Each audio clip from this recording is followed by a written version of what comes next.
تھے کہ ملک الموت آدمی کی صورت میں مہمان کے طور پر رات کو حضرت ادریس علیہ السلام کے دروازے پر آ پہنچے۔ حضرت ادریس علیہ السلام ہمیشہ روزہ رکھنے والے انسان تھے۔ جب شام ہوتی افطار کے وقت آپ کا کھانا جنت سے آتا، جس قدر چاہتے کھا لیتے، باقی کھانا پھر جنت میں چلا جاتا۔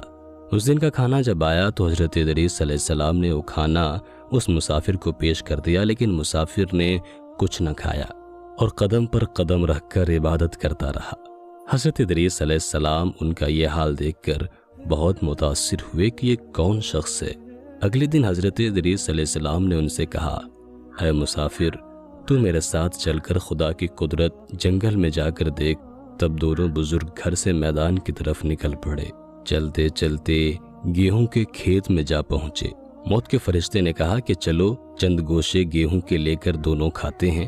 حضرت ادریس علیہ السلام نے فرمایا، عجیب بات ہے، رات کو تو نے حلال کھانا نہ کھایا، اب حرام کھانا چاہتا ہے۔ یہ وہاں سے دونوں بزرگ دوسرے باغ میں پہنچے اور وہاں بھی انگور کو دیکھ کر حضرت اسرائیل علیہ السلام نے کھانے کا ارادہ فرمایا۔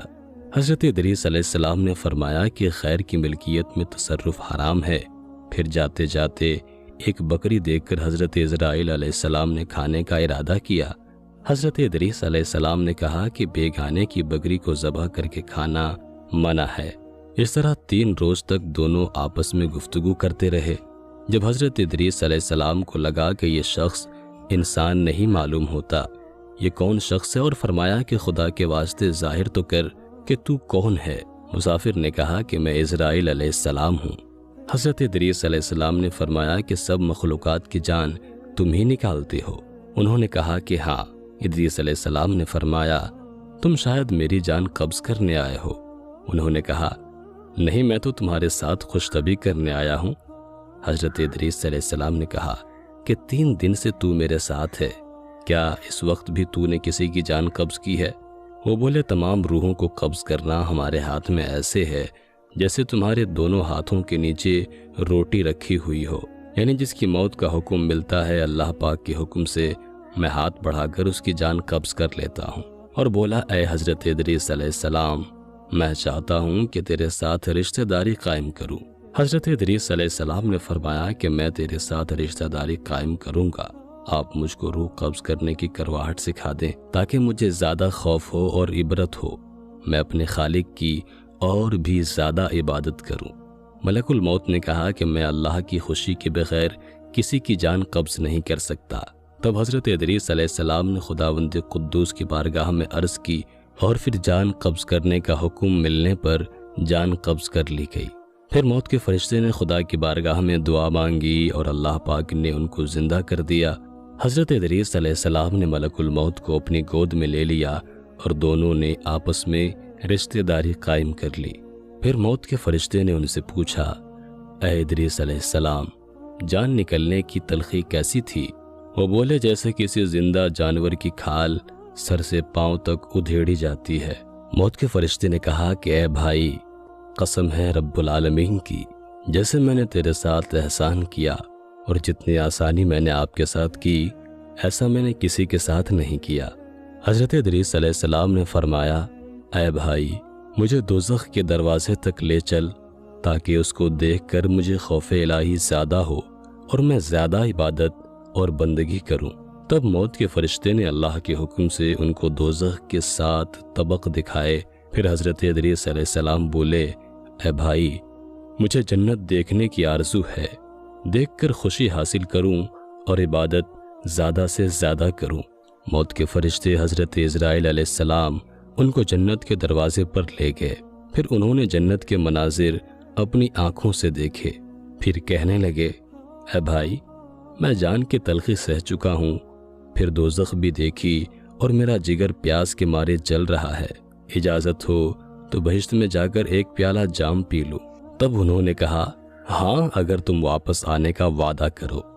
شاید پیاس کی وجہ سے حضرت ادریس علیہ السلام نے واپس آنے کا وعدہ کر لیا اور اللہ تعالیٰ کے حکم سے اپنی جوتیاں درخت توبہ کے نیچے چھوڑ کر بہشت میں داخل ہو گئے، کیونکہ باہر آنے کا وعدہ کیا تھا، اور نالین کو بھی درخت کے نیچے چھوڑائے تھے۔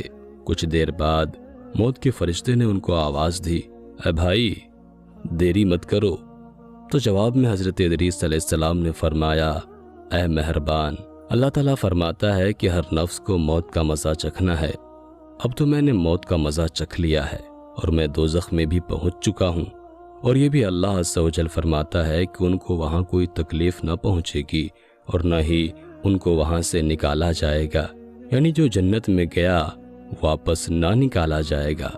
اے بھائی اب میں ہرگز نہیں آؤں گا۔ بارگاہ الہی سے آواز آئی، اے اسرائیل علیہ السلام، تو حضرت ادریس علیہ السلام کو چھوڑ کر چلا جا، میں نے ان کی تقدیر میں یہی لکھا تھا۔ حضرت ادریس علیہ السلام موت کا مزہ چکھ کر اور دوزخ کو بھی دیکھ کر جنت میں جا رہے تھے۔ تب حضرت اسرائیل علیہ السلام بولے، ہر نبی پر جنت حرام ہے جب تک کہ جنت میں خاتم الانبیاء حضرت محمد مصطفیٰ صلی اللہ تعالیٰ علیہ وآلہ وسلم داخل نہ ہو۔ پھر آواز آئی، اسرائیل علیہ السلام، میں بہشت کو دریغ نہیں رکھتا، لیکن پہلے بہشت میں محمد صلی اللہ علیہ وسلم داخل ہوں گے، ان کے بعد ان کی امت داخل ہوگی۔ حضرت ادریس علیہ السلام تو بہشت میں چلے گئے اور ان کے سب فرزند ان کے جدائی میں گریہ اور زاری کرنے لگے، ان کی یاد میں آنسو بہاتے اور بہت روتے۔ ایک دن ابلیس ان کے پاس آیا اور کہا کہ تم رویا مت کرو، میں تمہارے باپ کسی ایک صورت بنا دیتا ہوں، تم اس کو دن رات دیکھنا اور پوجنا، اس سے تمہارا سب درد اور دکھ ختم ہو جائے گا اور تب تم سب خوش رہو گے۔ اب ابلیس لعین نے ایک ایسی صورت بنائی کہ حضرت ادریس علیہ السلام کی شکل اور اس مورتی میں کوئی فرق نہ تھا، اور وہ لوگ اس صورت کو پوجا کرتے تھے، یہاں تک کہ دھیرے دھیرے بت پوجنے کا رواج پورے دنیا میں پھیل گیا۔ پورب سے لے کر پچھم تک یہ رواج جاری رہا۔ کوئی آدمی اللہ تبارک و تعالیٰ کو نہ جانتا، نہ کسی کے پاس علم تھا اور نہ ہی اچھا عمل۔ بعد میں خدا تعالیٰ نے حضرت نوح علیہ السلام کو ان پر پیغمبر بنا کر بھیجا تاکہ ان کو ہدایت کی راہ بتائے۔ اللہ پاک ہم سب کو نیک عمل کرنے کی توفیق عطا فرمائے۔ انبیاء کرام علیہم السلام کے بتائے گئے راستوں پر چلنے کی توفیق دے اور ایمان پر خاتمہ نصیب فرمائے۔ امید کرتے ہیں کہ آج کی ویڈیو آپ کو